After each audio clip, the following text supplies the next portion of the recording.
शुभ सकाळ. जय जय रामकृष्ण हरी. 365 दिवसांच्या प्रवचन मालिकेतील आजचा दिवस 76.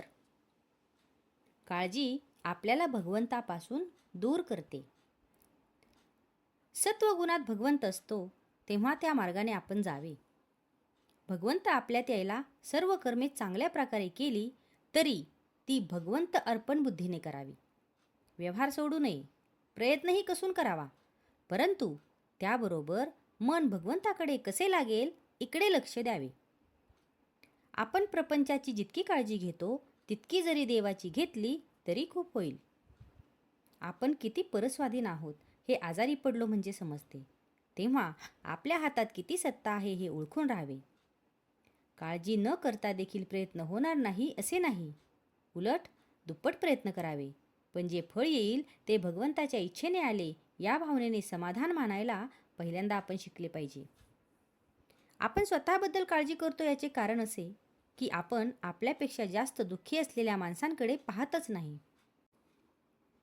एक म्हणतो की मला लोकांच्या देण्याची काळजी आहे, दुसरा म्हणतो की मला लोकांकडून माझे येण्याची काळजी आहे, तर तिसरा म्हणतो मला माझ्या मुलाबाळांची काळजी आहे. पण काळजीच्या या सर्व घोटाळ्यामध्ये आपली स्वतःची काळजी कुणालाच नाही. मागल्या आठवणींनी आणि उद्याच्या भीतीने आपण काळजी करीत बसतो. ही काळजी आपल्याला भगवंतापासून दूर करते. उद्याच्या काळजीने आजची भाकरी आपल्याला गोड लागत नाही. याला काय करावे?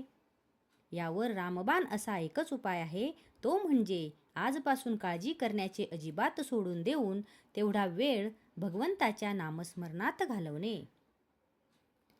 एका माणसाने माझ्यापाशी तक्रार केली की काय करावे, हा माझा मुलगा कशाचीच काळजी करीत नाही, नुसता हसत खेळत दिवस घालवतो, पुढे कसे व्हायचे याचे?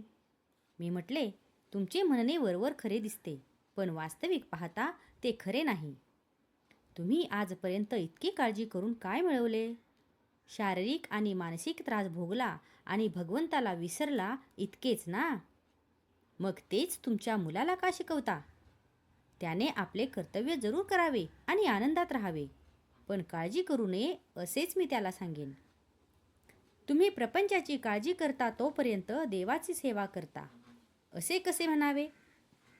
असले तर असू दे आणि नसले तर नसू दे, अशा मनाच्या अवस्थेत जो राहील त्यालाच काळजी सुटेल. ज्याने भगवंत आपलासा करून घेतला त्याला काळजी नाही. आजचा हा भाग तुम्हाला कसा वाटला हे कमेंट करून नक्की सांगा. कमेंटमध्ये लिहा. जय जय रामकृष्ण हरी.